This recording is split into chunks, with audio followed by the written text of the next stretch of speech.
आज है 16 सितंबर 2023 दिन शनिवार। Welcome back to clean news UP. चलिए देखते हैं उत्तर प्रदेश की 25 फटाफट बड़ी खबरों को। इससे पहले आप न्यूज को कहां से देख रहे हैं हमें कमेंट में बताना बिल्कुल ना भूलें। साथ ही हमारे फेसबुक पेज को भी फॉलो करें। फेसबुक पेज का लिंक डिस्क्रिप्शन में दिया गया है। महाकुंभ 2025 के लिए योगी सरकार का तैयार 10 अरब रुपए का जारी किया बजट। बड़ी परियोजनाओं को मिलेगी गति। महाकुंभ 2025 की बड़ी परियोजनाओं के लिए शासन ने शुक्रवार को 10 अरब का बजट मेला प्राधिकरण को जारी कर दिया। महाकुंभ की तैयारियों के लिए स्थायी परियोजनाओं पर 25 अरब रुपए का बजट देने का ऐलान किया था। पहले 30 मई को 10 अरब का बजट जारी किया जा चुका है, जबकि शेष 15 अरब रुपए में से 10 अरब रुपए शुक्रवार को दिए गए। अब महाकुंभ के कार्यों को गति मिलेगी। महाकुंभ 2025 के लिए परियोजनाओं को 3 हिस्सों में रखा गया है। कर्मचारियों के लिए अच्छी खबर, मिलेगा न्यूनतम वेतनमान का लाभ। विभाग के कर्मचारियों को महत्वपूर्ण लाभ दिया जाएगा। हाईकोर्ट में अपर महाधिवक्ता द्वारा कर्मचारियों के हित में नीतिगत फैसला लिया गया है। ऐसे में अब प्रदेश के कार्यरत आकस्मिक श्रमिकों को 18,000 रुपए प्रति माह वेतनमान दिया जाएगा। दरअसल इलाहाबाद हाईकोर्ट में अपर महाधिवक्ता ने सुनवाई करते हुए कहा कि यूपी सरकार ने प्रदेश के वन विभाग में कार्यरत सभी आकस्मिक श्रमिकों को 18,000 रुपए प्रति माह वेतनमान देने का नीतिगत फैसला लिया है। गर्मी में भी ठंडा रहेगा घर, सरकार कर रही खास प्लानिंग। यूपी सरकार लोगों को गर्मी से राहत दिलाने के लिए योजना बना रही है। सरकार तेलंगाना की तर्ज पर कूल रूफ नीति लागू करने की तैयारी कर रही है। इस नीति के तहत घरों की छत को इस तरह से डिजाइन किया जाएगा कि भीषण गर्मी का भी उस पर असर नहीं होगा। छत बनाने में प्लास्टिक या विनाइल शीट के इस्तेमाल को बढ़ावा दिया जाएगा। ये शीट सूरज की किरणों को रिफ्लेक्ट कर गर्मी के असर को कम करती है। बोले सीएम योगी, पूर्वांचल एक्सप्रेसवे से हमने 3 राजधानियों को जोड़ा। सीएम योगी ने लखनऊ में आईएसए इंफ्रा बिल्ड समिट 2023 को संबोधित किया। उन्होंने कहा कि 6 साल से यूपी में जो इंफ्रास्ट्रक्चर का काम हुआ वो सबके सामने है। हमने कोविड-19 आने के बावजूद भी पूर्वांचल एक्सप्रेसवे का काम पूरा किया। इस एक्सप्रेसवे के जरिए लखनऊ से पटना का सफर 5 घंटे और दिल्ली से पटना का सफर 9 से 10 घंटों के भीतर किया जा सकता है। एक्सप्रेसवे के कारण हमने 3 राजधानियों को जोड़ा है। सीएम योगी ने कहा यूपी में इलेक्ट्रिक बसेस का होगा संचालन। योगी सरकार ने हिंदुजा ग्रुप के अशोक लेलैंड कंपनी के साथ एमओयू साइन किया। सीएम ने कहा कि यूपी यूरोप से भी बड़ा बाजार है। अभी प्रदेश के 5 शहरों में मेट्रो का संचालन हो रहा है। आगे प्रदेश में इलेक्ट्रिक बसेस का भी संचालन होगा। सिंगल विंडो सिस्टम से फायदा हुआ है। प्रदेश सरकार उद्यमियों को सुरक्षा दे रही है। आबादी के हिसाब से यूपी सबसे बड़ा राज्य है। पीएम मोदी के मार्गदर्शन में विकास कार्य हो रहे हैं। अखिलेश यादव ने मंत्री जितिन प्रसाद पर कसा तंज। सपा प्रमुख अखिलेश यादव ने योगी सरकार के मंत्री जितिन प्रसाद पर तंज कसा। उन्होंने सोशल साइट एक्स पर जितिन प्रसाद का एक वीडियो शेयर करते हुए लिखा, पूरे यूपी में बिजली की समस्या इतनी है कि मंत्री जी को देखते ही जनता ने शिकायत का पिटारा खोल दिया। बत्ती के प्रश्न पर माननीय की ही बत्ती गुल हो गई और वो टालते निकल गए। बीजेपी के मंत्री, सांसद और विधायक इसलिए जनता के बीच जाने से घबराते हैं। यूपी में मच्छरों का होगा खात्मा। नगर निगम सहित 13 विभागों के साथ डिप्टी सीएम की हुई बैठक। उत्तर प्रदेश के डिप्टी सीएम और स्वास्थ्य मंत्री ब्रजेश पाठक वाराणसी में अपने 2 दिवसीय दौरे के दौरान सर्किट हाउस में संचारी रोगों को लेकर समीक्षा बैठक की। नगर निगम और स्वास्थ्य विभाग के साथ समीक्षा बैठक में उपस्थित तमाम अधिकारियों को संचारी रोग व बढ़ती डेंगू और मलेरिया को रोकने हेतु दिशा निर्देश दिया गया। फार्मा और चिकित्सा इंडस्ट्री पकड़े गिरफ्तार। स्टाम्प शुल्क में 100% तक की छूट। प्रदेश सरकार ने फार्मा इंडस्ट्री को रफ्तार देने के लिए बड़ी राहत दी। उत्तर प्रदेश फार्मास्यूटिकल और चिकित्सा उपकरण उद्योग नीति 2023 के अधीन नई फार्मा और चिकित्सा इकाई लगाने पर स्टाम्प ड्यूटी में छूट का फैसला लिया है। इसके तहत भूखंड खरीदने और पट्टे पर देने पर 50 से 100% तक स्टाम्प ड्यूटी में छूट का प्रावधान किया गया। इस संबंध में प्रमुख सचिव लीना जौहरी ने शासनादेश जारी कर दिया है। योगी सरकार की बड़ी उपलब्धि, नल कनेक्शन देने के मामले में उत्तर प्रदेश बना देश में नंबर 1। योगी सरकार ने देश में सर्वाधिक ग्रामीण परिवारों तक नल कनेक्शन पहुंचाने का बड़ा कीर्तिमान भी अपने नाम कर लिया। प्रधानमंत्री नरेंद्र मोदी की महत्वाकांक्षी योजना जल जीवन मिशन की हर घर जल योजना से शुक्रवार को यूपी में 1,60,57,065 ग्रामीण परिवारों तक नल से शुद्ध जल पहुंचा दिया गया। बड़ी आबादी होने के बावजूद हर घर जल योजना में यूपी की रफ्तार के आगे बाकी सारे राज्य पीछे छूट गए। सपा की सबसे लंबी रैली मिशन 2024 को लेकर 2600 किलोमीटर चली साइकिल। यूपी में समाजवादी पार्टी के मिशन 2024 को लेकर देश बचाओ देश बनाओ साइकिल रैली अब तक की सबसे लंबी रैली बन गई। अगस्त क्रांति दिवस को प्रयागराज से शुरू होने के बाद 37वें दिन रैली ने 2600 किलोमीटर की दूरी तय की। चुनाव चिन्ह साइकिल के साथ साइकिल रैलियां अखिलेश यादव के नेतृत्व वाली समाजवादी पार्टी के चुनाव पूर्व और चुनाव अभियानों के सबसे पसंदीदा तरीकों में से एक है। लखनऊ में वकीलों की हड़ताल जारी, मांगों पर अड़े, कहा हटाए जाएं हापुड़ के डीएमएसपी। हापुड़ में अधिवक्ताओं पर हुए लाठीचार्ज के विरोध में चली लंबी हड़ताल पूरे प्रदेश में खत्म हो गई, पर लखनऊ में हड़ताल जारी है। बार काउंसिल उत्तर प्रदेश की बात लखनऊ बार एसोसिएशन और सेंट्रल बार ने मानने से इनकार कर दिया। लखनऊ बार और सेंट्रल बार के अधिवक्ता अपनी मांगों को लेकर अड़े हुए हैं। वकीलों का कहना है कि पहले हापुड़ के जिला अधिकारी और सपा को हटाया जाए।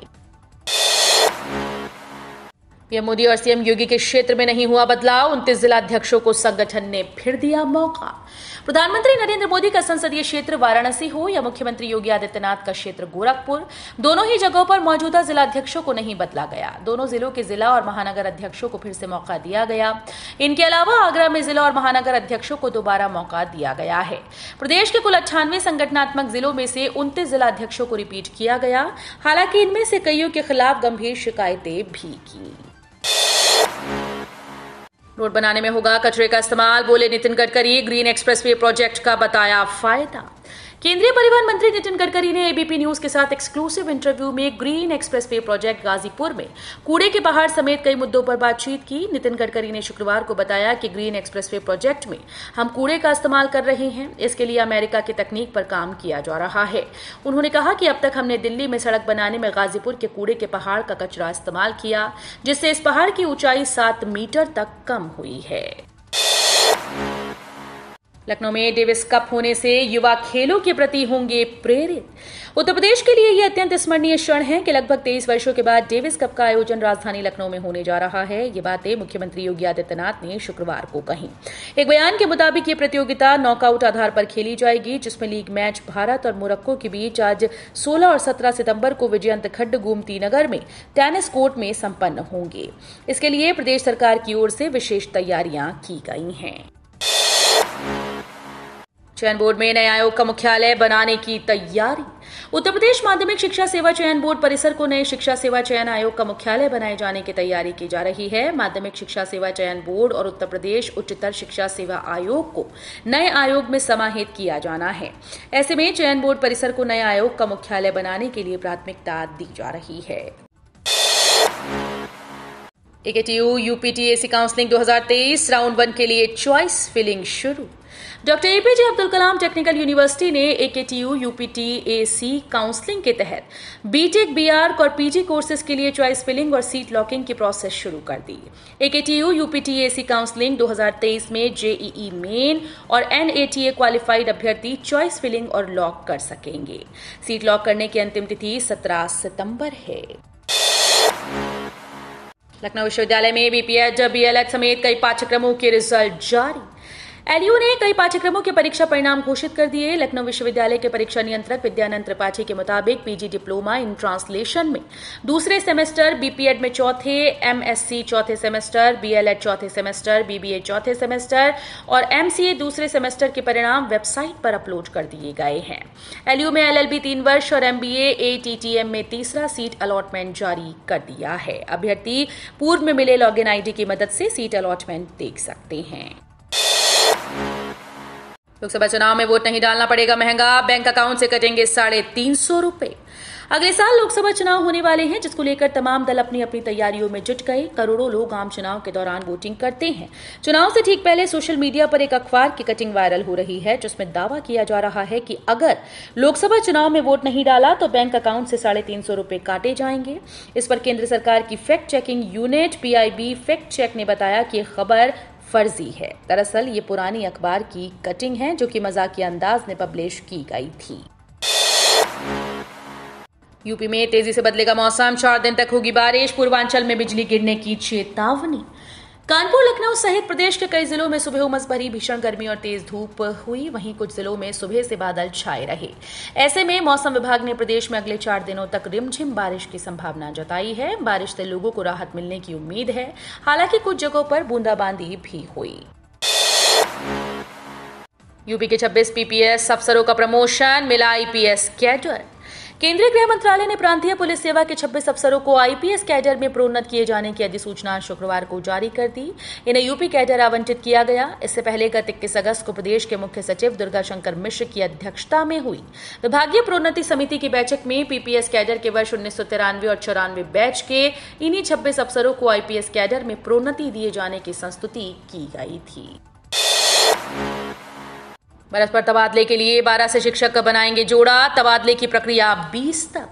बेसिक शिक्षा के प्राथमिक और उच्च प्राथमिक विद्यालयों में एक से दूसरे जिले में परस्पर तबादले के लिए जोड़ा बनाने की प्रक्रिया 20 सितंबर तक पूरी होगी। इससे पहले बीएसए को आवश्यक प्रक्रिया पूरी करने के निर्देश दिए गए हैं। कई बार तिथि बढ़ाने के बाद भी आधा दर्जन जिले इससे जुड़ी आवश्यक प्रक्रिया पूरी नहीं कर सके। विभाग की ओर से एक से दूसरे जिले में परस्पर तबादले की प्रक्रिया जुलाई से शुरू की गई। लखनऊ के सरकारी स्कूल में एडमिशन पर लगानी पड़ी रोक, प्राइवेट से भी ज्यादा मारामारी। गोसाईगंज का उच्च प्राथमिक विद्यालय महमूदपुर निजी स्कूल को टक्कर दे रहा है। इस स्कूल के करीब 100 बच्चे राष्ट्रीय और राज्य स्तरीय प्रतियोगिताओं में सफल होकर जिले के साथ प्रदेश का नाम रोशन किया। इस वजह से यहाँ 6वीं में बच्चों के दाखिले के लिए बड़ी होड़ होती है। यहाँ नए बच्चों के दाखिले मई में ही पूरे हो गए थे। 50 से ज्यादा बच्चे बिना दाखिले के वापस चले गए, जबकि इसके आसपास स्कूल्स को बच्चे खोजे नहीं मिल रहे। इनके शिक्षक छात्र संख्या बढ़ाने के लिए गांव में जाकर बच्चे तलाश रहे हैं। प्राथमिक विद्यालय सर्वेक्षण पर गलत रिपोर्ट देने पर 40 बीएसए को चेतावनी। प्रदेश के कक्षा 1 से लेकर 8 तक के प्राइमरी स्कूल्स के बारे में पोर्टल पर अपलोड सूचनाओं से फील्ड सर्वेक्षण की फीडबैक काफी भिन्न मिली। पोर्टल और फीडबैक के विरोधाभासी रिपोर्ट पर स्कूल महानिदेशालय ने 40 से अधिक बेसिक शिक्षा पदाधिकारियों को उनके खिलाफ कार्रवाई की चेतावनी दी। दरअसल प्रदेश के 100 आकांक्षात्मक विकास खंडों की प्रगति की समीक्षा 5 विषयों के तहत 75 इंडिकेटर्स के आधार पर की जाती है। आकांक्षात्मक विकास खंड की प्रगति के अनुश्रवण के लिए बनाए गए पोर्टल पर फीड किए गए डेटा और यूनिसेफ के द्वारा सर्वेक्षण और अनुश्रवण के आधार पर तैयार की गई रिपोर्ट में विरोधाभास है। ग्रेटर नोएडा के ईडा क्षेत्र में ओलंपिक सिटी और विलेज बसाने की तैयारी। खेलों के लिए बनेंगे 29 स्टेडियम। यमुना प्राधिकरण के सेक्टर 22 में ओलंपिक सिटी और ओलंपिक विलेज विकसित किया जाएगा। इसके लिए मास्टर प्लान 2041 में 442 हेक्टेयर जमीन आरक्षित की गई। अत्याधुनिक सुख सुविधाओं वाली इस ओलंपिक सिटी में जहां विभिन्न क्षेत्रों के लिए 29 स्टेडियम बनाए जाएंगे। वाराणसी के 34,000 घरों पर कुर्की का संकट। वाराणसी के 34,000 घरों पर इन दिनों कुर्की का संकट मंडरा रहा है। शहर के नगर निगम क्षेत्र के 8 अलग अलग जोन में जल्द ही निगम प्रशासन ये कार्रवाई शुरू कर सकता है। दरअसल वाराणसी नगर निगम क्षेत्र में 34,827 ऐसे भवन हैं जिनका गृह कर सालों से बकाया है। निगम के आंकड़ों के अनुसार इन भवन स्वामियों पर कुल 104 करोड़ का बकाया है। इसी बकाया राशि की वसूली के लिए वाराणसी नगर आयुक्त सीपू गिरी ने अधिकारियों को सख्ती के साथ गृह कर वसूली का निर्देश दिया है। तो ये थी आज की 25 फटाफट बड़ी खबरें। अगर आपको न्यूज पसंद आई हो तो वीडियो को लाइक और शेयर जरूर करें। धन्यवाद।